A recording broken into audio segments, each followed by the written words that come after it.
Olá pessoal, tudo bem?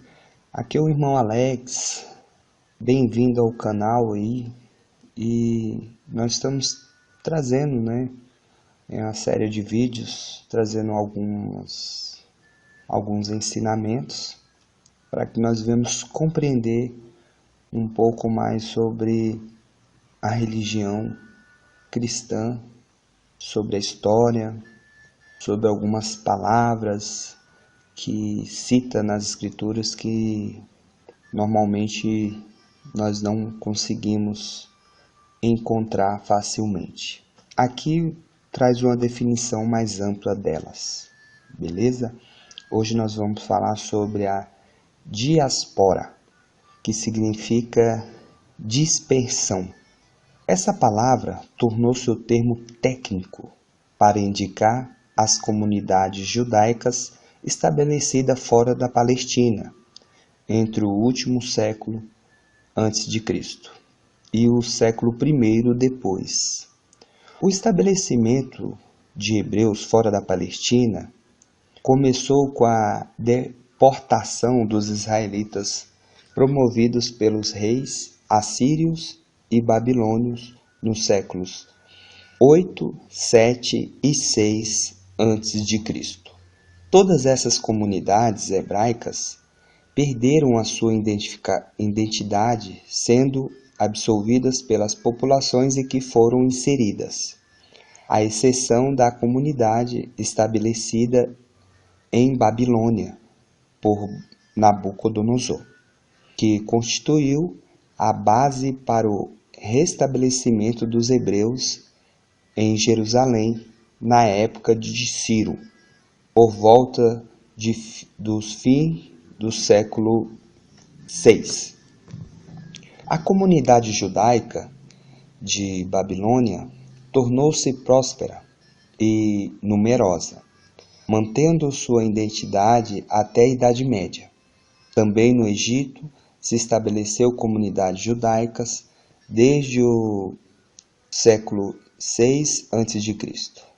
É incerto a data exata do seu estabelecimento, mas a colônia judaica de Elefantina certamente já existia na época da conquista persa, em 525 a.C.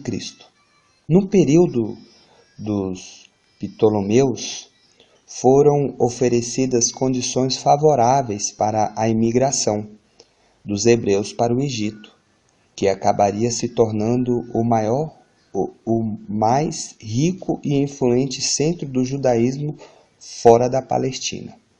No século I depois de Cristo, os hebreus eram numerosos e bem organizados em Alexandria, cujos bairros eram totalmente judaicos, com uma administração própria e autônoma. Em outras partes, já não é tão fácil determinar a época do estabelecimento de comunidades judaicas. Parece improvável que houvesse hebreus em Antioquia antes de meados do século II a.C. 1 Macabeus 13:23 relaciona as cidades e ilhas em que haviam hebreus vivendo. Entretanto, muitos estudiosos pensam que a relação não se refere à época do livro, mas sim à época de sua reedição, na segunda metade do século I a.C. Nos primórdios da era cristã, é certo que havia hebreus na Síria, na Ásia Menor, na Pérsia e na Grécia, e na Itália, na primeira metade do século I depois de Cristo. Sabe-se da existência de grupos judaicos em cerca de 150 cidades, tanto dentro como fora dos limites do Império Romano.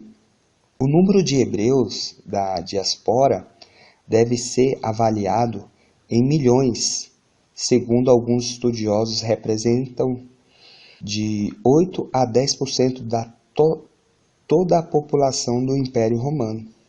Partos, medos, alemitas, habitantes da Mesopotâmia, Capadócia, Ponto, Ásia, Frígia, Panfilha, Egito, Cirene, Roma, Creta, Arábia são mencionados como peregrinos em Jerusalém, em Atos, capítulo 2, do verso 9 ao 11.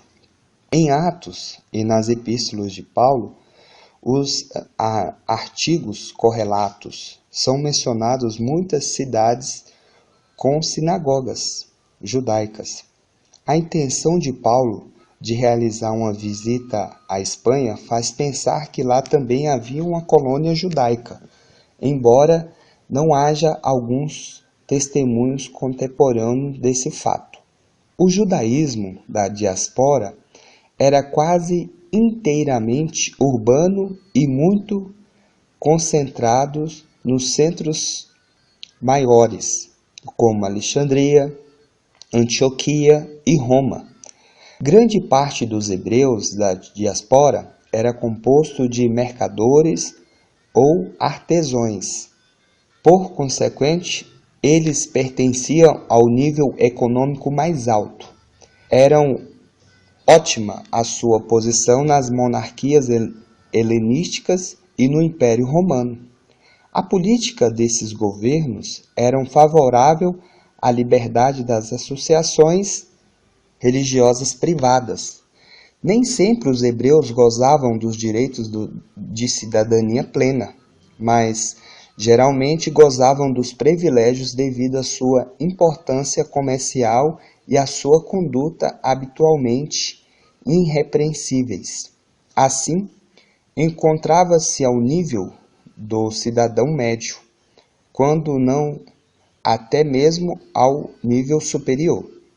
Em virtude de sua crença religiosa, os hebreus eram isentos do serviço militar obrigatório e tinham permissão para o pagamento de uma taxa em favor do Templo de Jerusalém, na época de Júlio César, 44 a.C., quando teve o início a política de conferir com mais facilidade a cidadania romana dentro do Império.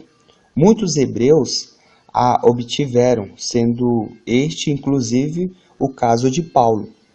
Os hebreus da diáspora consideravam Jerusalém como a sua capital moral, encarando-a como guia religiosa, mas não deviam ter grande familiaridade com a língua hebraica, salvo para a recitar de algumas orações cotidianas.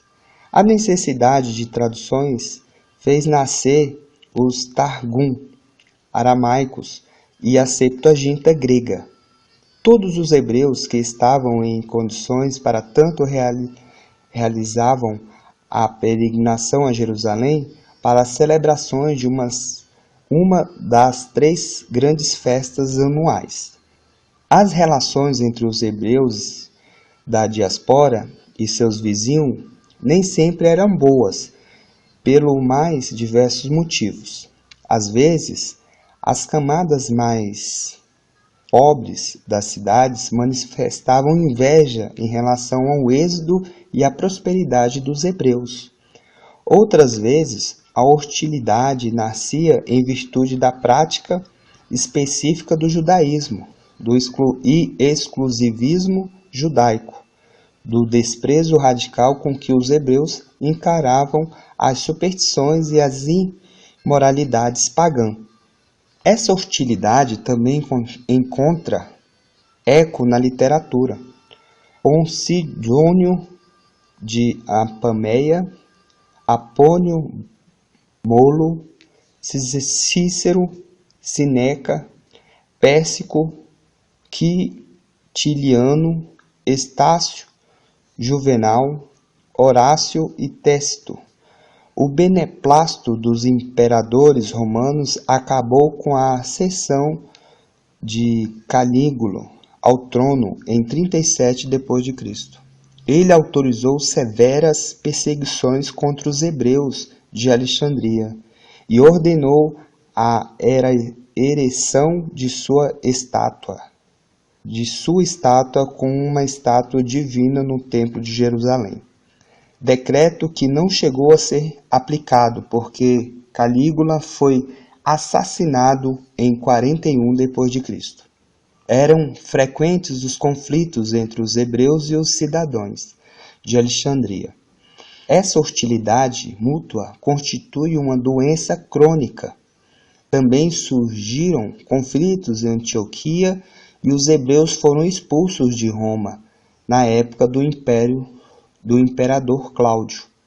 Paulo escolheu as comunidades judaicas como ponto de partida para suas viagens missionárias e provavelmente também outros apóstolos adotaram a mesma política.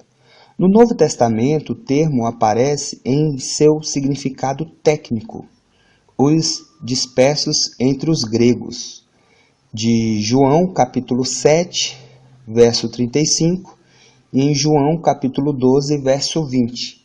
A expressão gregos é aplicada aos hebreus não palestinenses.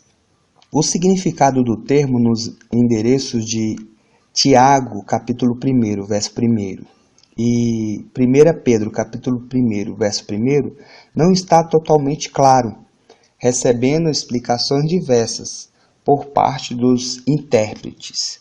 A distinção de Tiago, as 12 tribos da dispersão, parece dirigir-se provavelmente aos judeus cristãos estabelecidos fora da Palestina. O termo adaptava-se aos membros da comunidade que não viviam naquela que ainda era a cidade central do cristianismo primitivo. O endereço de 1 Pedro já não é tão evidente, dirigindo aos judeus cristãos, os estrangeiros da dispersão do Ponto, da Galácia, da Capadócia, da Ásia e da Bitínia, devem ser provavelmente cristãos de origem judaica, ou não, que viviam fora da Palestina, sendo então designado com o termo judaico, usando para indicar um mundo fora da Palestina. Beleza, pessoal? Terminamos aqui. Essa palavra você vê que ela se encontra, né, nos evangelhos. Então, até para a gente compreender, né, como é que se difundiu o evangelho fora de Jerusalém. A importância da gente buscar conhecer certas palavras para entender um contexto geral. Beleza? Fique na paz, se inscreva no canal e deixe os seus comentários. Se você quiser nos ajudar, também pode nos ajudar mandando algum material para a gente. O meu WhatsApp é o 61991192421. Fique na paz e um grande abraço.